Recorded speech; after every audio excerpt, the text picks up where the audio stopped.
Kejadiannya waktu itu saya kena tragedi.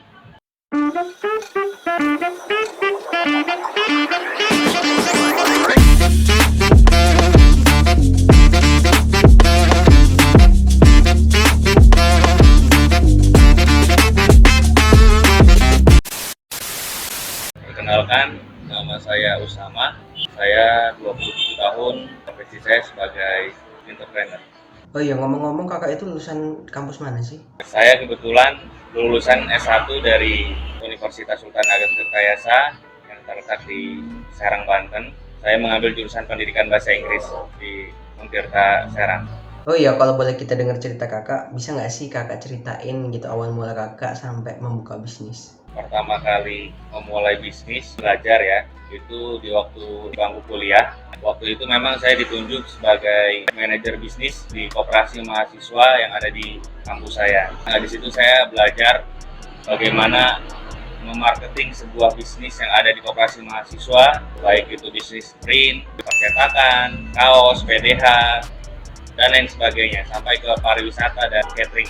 Banyak ilmu yang saya dapatkan saat menjadi manajer di koperasi mahasiswa. Nah, selepas jabatan di koperasi mahasiswa, saya belajar berbisnis sendiri. Pada saat itu pertama kali saya berbisnis namanya Hanging Woods ya, lemari gantung. Karena melihat teman saya ada yang mampu membuat lemari sendiri, ada teman saya namanya Haris, orang Lampung Timur. Saya kagum lah, dia anak muda, tapi buat lemari untuk di rumahnya itu dia buat sendiri. Nah, dari situ sebelum kita memulai bisnis lemari ini, kejadiannya waktu itu saya kena tragedi. Pada waktu itu saya ingat betul ketika sedang satu kontrakan dengan teman-teman ya, jam 1 malam itu kita sedang asik-asiknya tidur, ternyata kamar kita terendam banjir. Jadi kita nggak ada yang bangun karena itu hujannya deras sekali ya, dan dini hari. Kita bangun saat air itu sudah sampai ke telinga kita, baru kita bangun. Sontak dengan teman-teman itu langsung lari, matiin saklar, takut kita kesetrum semua. Jadi kejadian hari itu pertama kalinya pengalaman seumur hidup saya ngerasain kebanjiran sepinggang. Jadi dalam kontrakan itu, kulkas itu yang ada di ruang tengah itu ngambang, tabung gas yang warna biru yang 12 kilo itu berenang itu, jalan-jalan itu, karena tingginya banjir yang masuk dalam kontrakan kita waktu itu. Nah, pada saat itu kasur kita rusak, buku-buku yang kita miliki ini rusak semuanya. Dari situ saya berpikir, waduh gimana ya biar buku-buku ini aman, sedangkan kontrakan kita kan sempit. Nah, dari situ karena saya melihat kemampuan teman saya waktu itu, akhirnya saya terbesit usaha untuk membuat lemari gantung, dimana di situ fungsinya untuk naruh buku, juga bisa untuk naruh baju. Makanya kita buat lemari gantung itu lebarnya 20 cm. Berjalan itu sampai kita marketingnya sampai ke luar negeri, bayar kita itu sampai ke Kalimantan, Surabaya, dan lain sebagainya. Cuma sebatas henti karena waktu itu saya hanya mengandalkan teman saya ya. Dia waktu itu nikah, udah sibuk dengan keluarga barunya. Saya coba rekrut orang lain, ternyata nggak mudah nyari tenaga ahli, terutama di bidang perkayuan ya. Saya waktu itu ajak warga di sekitar kampung yang saya kosin, itu dia waktu nyerut kayu itu, kayu 2 cm itu mungkin jadinya hampir setengah senti. Mau ngeratain itu saking nggak bisanya ya, habis akhirnya kayunya. Nah, dari situ akhirnya bisnis itu nggak bisa berjalan lagi karena saya tidak bisa menemukan tenaga ahlinya itu.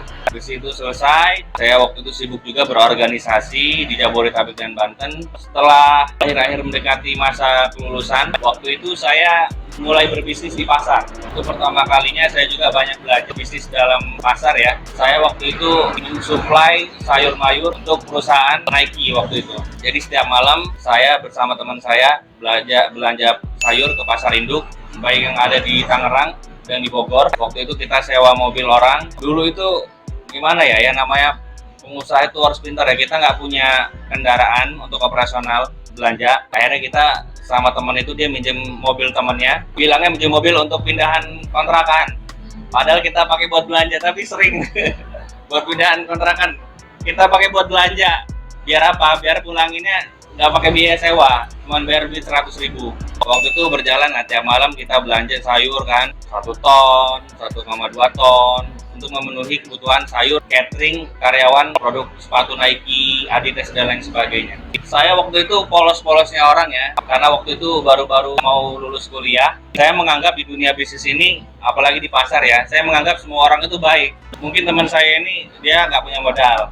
Jadi saya pakai uang tabungan, dan juga ada modal dari teman-teman juga sebagai investornya. Waktu itu kita sampai ngambil lapak di pasar Induk Serang dan di pasar di Cilegon. Saya nggak tahu ya, itu orang itu karena mungkin menurut saya itu baik-baik, ternyata di pasar itu luar biasa ilmu yang saya dapatkan. Ternyata orang-orang yang punya lapak kecil jualan di pinggir jalan di pasar Serang itu hutangnya bisa sampai 50-an juta. Dagangan kita itu kita kasih ke mereka, itu nggak dibayar dulu, sistemnya diutangin. Kalau orangnya jujur mungkin selesai dijualin sore setoran uang yang didapetin kan, tapi nggak, karena kitanya juga polos ya, saya juga polos, jadi kita kasih sayuran. Dia bilang, waduh hari ini sepi, waduh hari ini hujan, jadi sayurannya nggak laku. Akhirnya mau nggak mau kita kasih modal lagi. Terus ternyata dia nggak begini aja sama satu orang, ternyata dia berutang sama banyak orang, sehingga ya begitulah pedagang di pasar itu kan. Mungkin dia juga terlilit sama riba dan lain sebagainya. Pada saat itu saya itu berbisnis sama rekan bisnis saya, dia itu istrinya masak di panti asuhan. Kebetulan waktu itu saya tinggal di panti asuhan Muhammadiyah, mengurus anak-anak yatim. Istrinya masak di panti, anak-anaknya tinggal di panti, diurus di panti. Ternyata saya tidak tahu apa masalahnya, dia ternyata teman saya ini punya hutang juga banyak sama orang lain. Jadi waktu itu uang bisnis yang kita jalanin, karena saya percaya sama dia kabur, uangnya dibawa semua. Disitulah saya baru belajar bahwa janganlah kita menganggap semua orang itu baik. Kita itu harus berhati-hati. Waktu itu sempat kelabakan juga karena ada modal dari teman-teman yang invest juga. Dan mungkin itu tabungan nikah saya lah waktu itu yang untuk bisnis sayur itu. Habis karena terlalu percaya sama orang yang baru saya kenal. Belum saya kenal lebih jauh kan. Ternyata dia kabur, bawa semua uang bisnis yang kita jalanin untuk perputaran modal sayur ini. Nah dari situ saya merasa, wah kayaknya saya nggak cocok tinggal di Serang nih. Akhirnya waktu itu karena orang tua saya juga, ibu saya di rumah di Lampung sendirian, karena bapak saya mengajarnya di Bandung, akhirnya saya putuskan untuk pulang ke Lampung. Di Lampung saya ketemu sama teman-teman kolega waktu di organisasi koperasi mahasiswa. Kebetulan waktu itu ada organisasinya se-Indonesia. Kami di sini di Lampung, waktu itu di Bandar Lampung, tadinya dari obrolan kosong, berminatlah kita untuk membentuk usaha bersama yang bentuknya kafe. Namanya waktu itu Kafe Jejama. Bertempatnya di dekat kampus UIN. Saya waktu itu belum pernah juga sih bisnis yang mungkin terlalu banyak orang ya. Waktu itu 5-7 orang dengan investor juga dari luar. Dengan tidak adanya pengalaman berbisnis di kafe, akhirnya kita ini nekat, anak-anak muda ini. Nah itu ternyata modal nekat itu membahayakan bagi pengusaha. Ternyata yang paling penting itu ketika kita berusaha itu modalnya itu adalah ilmu, bukan uang. Ya, jadi kita harus pelajari dulu bisnisnya. Waktu itu buka kafe 1 tahun karena kita mungkin tidak punya pengalaman, anak muda juga masih labil ya. Akhirnya kita hanya menghabiskan banyak uang di situ dan akhirnya kafenya tutup. Ternyata hidup di Lampung nggak mudah juga, karena bagi saya yang mungkin kuliahnya banyak di Jabodetabek ya, kuliahnya di Banten. Ketika kita pulang ke Lampung ini, relasi kita tidak sebanyak di Jabodetabek dan Banten. Jadi peluang mungkin ya kita perlu penyesuaian lagi. Dari sana banyak belajar lagi, banyak silaturahim lagi dengan orang-orang, dengan teman-teman. Saya membentuklah sebuah organisasi, ya tujuannya sebenarnya untuk adaptasi juga sih teman-teman yang baru lulus kuliah, bagaimana perkenalan mereka dengan Lampung Tengah kembali. Mungkin mereka dulu di sini SD di sini, SMP di sini, SMA di sini, tapi ketika kuliahnya di luar akan jauh berbeda ketika mereka pulang kembali. Karena pastinya jauh berbeda ya ketika kita hidup di kota metropolitan di mana perputaran ekonominya sangat bagus. Ketika kita pulang ke Lampung ternyata sulit tinggal di Lampung Tengah ini. Mungkin karena kita belum dapat jalannya dan kesempatannya juga yang mungkin sulit. Karena begini, tinggal di desa itu menurut saya lebih sulit daripada tinggal di kota. Kalau kata orang Jakarta keras, tinggal di kampung yang keras. Kita boleh punya kemampuan S1, S2, S3, tapi ternyata di Lampung Tengah tidak ada kampus. Akhirnya ilmu kita tidak terpakai kan. Kita mau nggak mau kita ke Bandar Lampung. Atau mungkin teman-teman yang punya jurusan teknik kimia atau pengeboran minyak, nggak bisa pulang ke Lampung Tengah karena nggak ada lapangan pekerjaannya dan lain sebagainya lah. Banyak teman-teman yang punya kompetensi tinggi tapi ya tidak bisa memilih untuk tinggal di Lampung Tengah, bukan karena mereka tidak cinta, bukan karena mereka tidak mau, tapi karena tidak ada kesempatan untuk aktualisasi diri mereka. Akhirnya mungkin mereka lari ke Jakarta, ke Bandung, dan kota-kota besar di mana mereka bisa mengaktualisasi diri mereka karena di sana tersedia banyak lapangan kerja untuk mereka semua. Nah ini tantangan buat kita nih untuk orang-orang kampung ya. Ketika kita kuliahnya di luar, pulang ke kampung lagi pastinya membutuhkan penyesuaian. Saya waktu itu berpikir, saya ini lulusan pendidikan bahasa Inggris, seharusnya memang harus menjadi guru. Tapi saya berpikir lagi, jadi guru di Kabupaten Lampung Tengah, guru honorer di Lampung Tengah, mungkin paling besar gajinya itu 1 juta satu bulan. Dengan kita yang mungkin dengan gaya hidup biasa di kota, kafe, nongkrong, nonton bioskop, healing, jalan-jalan ke gunung, ke pantai, 1 juta itu kita realistis aja lah sebagai anak muda. Untuk isi bensin aja nggak cukup gitu. Akhirnya saya berpikir, wah saya kayaknya nggak bisa jadi guru dulu nih. Saya mungkin harus berusaha lagi. Akhirnya waktu itu mulailah. Saya juga di rumah membantu pengembangan bisnis yang sudah dijalani orang tua ya. Kebetulan di rumah orang tua membuka usaha konveksi, karena memang sudah di rumah, saya bantu pembesaran usahanya. Orang tua selama ini lumayan banyak sekali tenderannya. Jadi konveksi kita itu buat seragam sekolah dari PAUD sampai SMA, tapi kebanyakan kita swasta. Karena negeri mungkin sudah dimonopoli oleh kepala dinas kita yang punya usaha konveksi. Pak bagi-bagi Pak proyektor. Nah di luar itu saya juga ngambil pengembangannya dari bisnis kaos. Jadi saya ngambil tender-tender kaos dari teman-teman, dari kolega, dan mungkin juga ada PDH dan lain sebagainya untuk teman-teman yang punya kantor, butuh seragam, punya perusahaan dan butuh seragam, itu bisa kita bantu konveksi.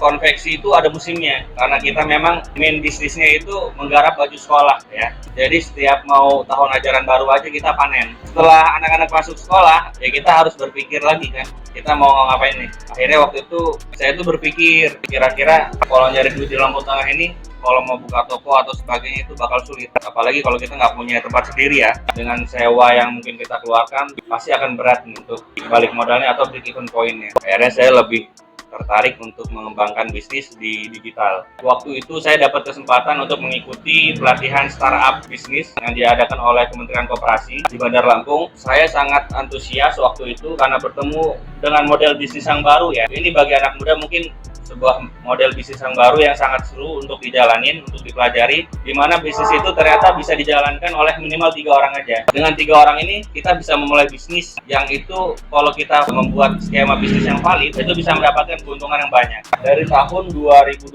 kalau tidak salah, saya dengan teman-teman, ada hacker 1 orang, hipster, kemudian ada hustlernya saya, kita membentuk startup bisnis yaitu undangan pernikahan digital, di mana waktu itu bisnis ini mungkin tidak banyak dilihat orang seperti sekarang ya. Kalau sekarang mungkin sangat menjamur di Google undangan pernikahan digital. Pada saat itu saya berpikir seperti ini, orang itu kalau nikah, terutama anak muda, itu mengeluarkan budget yang sangat lumayan. Nah saya pikir kira-kira dari budget pernikahan yang dikeluarkan, dari mana yang bisa kita efisienkan biayanya. Setelah saya kaji, ternyata undangan ini salah satu hal yang mungkin penting tidak penting ya. Karena begini, ketika kita cetak undangan, itulah kita cetak untuk 1.000 orang. Biaya undangan cetak itu hari ini per satu bijinya itu 1.500 paling murah. Kalau mau yang premium itu sampai 20.000 sampai 25.000. Jadi kalau ketika anak muda menikah itu mau mencetak undangan pernikahan 1.000 dengan harga misalkan 2.000 saja, otomatis dia keluarkan budget 2 juta. Pertama biayanya lumayan. Jadi baru 2 juta kalau dia cetak yang 10.000 udah 10 juta. Ini kan biayanya sangat lumayan. Yang jadi permasalahan lebih lanjut, yang kedua ini nganternya ribet. Apalagi anak muda sekarang ini hobinya pindah-pindah kan.